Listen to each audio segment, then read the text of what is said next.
O maior desafio para a extração do dente ciso, às vezes, não é o seu posicionamento, e sim o seu paciente, que apresenta um alto grau de ansiedade. E olha, você não precisa dopar ninguém para que você possa fazer uma cirurgia adequada, uma cirurgia bacana para você e para o seu paciente. Nessa aula de hoje eu vou passar para vocês sobre qual o posicionamento que você, cirurgião, tem que ter no pré, no trans e no pós-operatório desse paciente para que ocorra tudo maravilhosamente bem e lembrando novamente, sem você ter que dopar ninguém.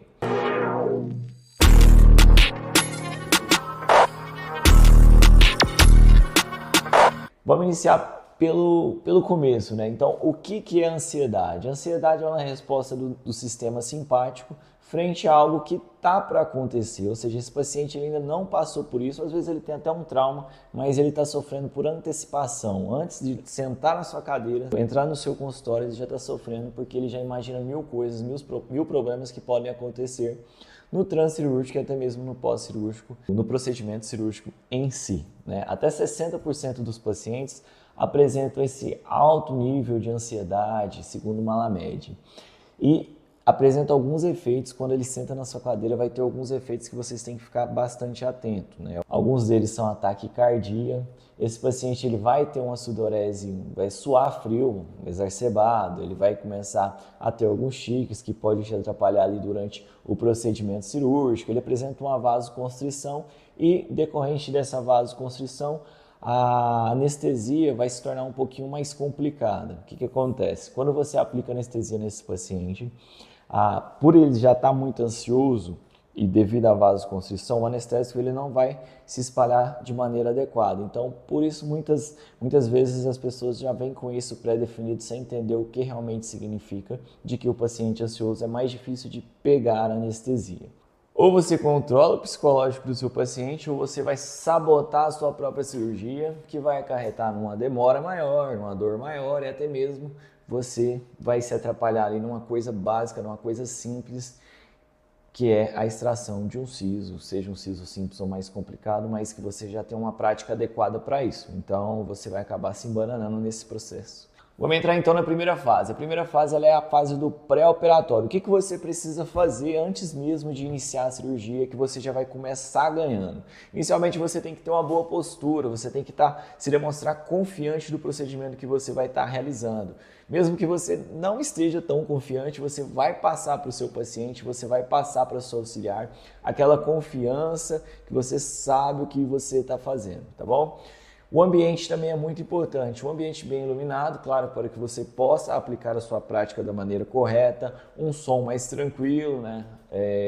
Um som de agrado do seu próprio paciente também é bacana. E o conforto, você pode investir no conforto aí da sua cadeira para que você possa realizar um procedimento da maneira mais bacana possível e menos dolorosa mentalmente, né?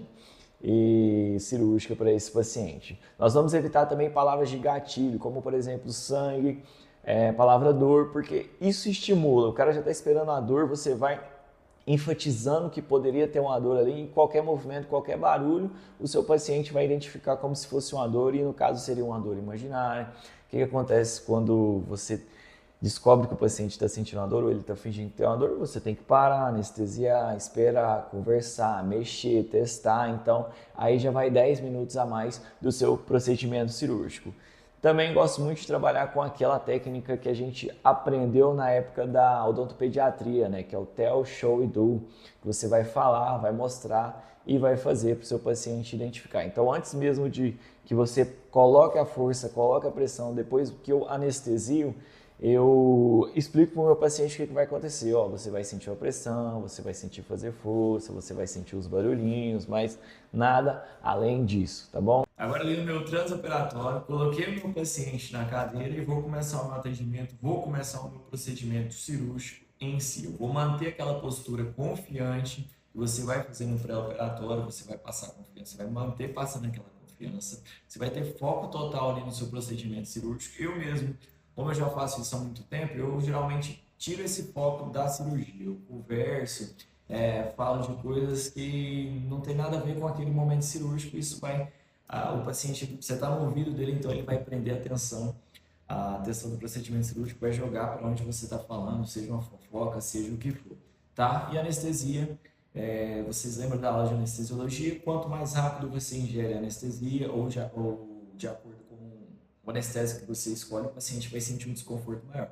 Então, independente do anestésico que você estiver usando, tem uns que são mais duros mesmo, mas você vai fazer a aplicação de maneira mais lenta, bem devagarzinho.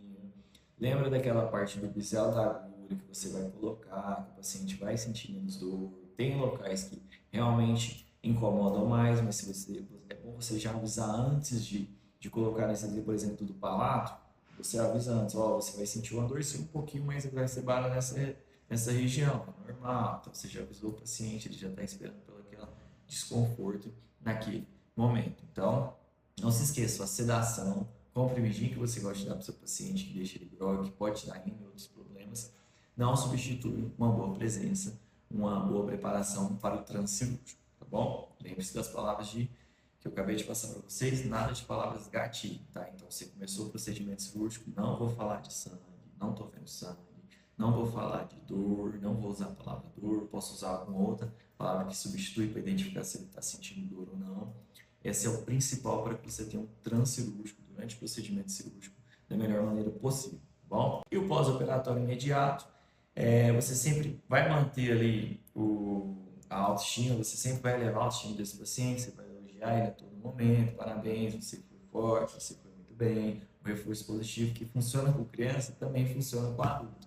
Então você vai sempre manter ali para cima, tá? Entregar as orientações, porque não adianta você fazer um pré-operatório e um transoperatório muito bacana e chega ali na hora do paciente se cuidar, ele não está nem aí, faz tudo errado e vai te dar uma dor de cabeça de 1, 2, 3 semanas até que a recuperação tenha feito completa recuperação. Então, eu sempre entrego uma folhinha de pós-operatório para os pacientes, eu acho que vocês também deveriam fazer isso, porque ele está ali por escrito o que ele pode, o que ele não pode fazer da maneira mais resumida possível. Lembrando, paciente calmo, recuperação melhor.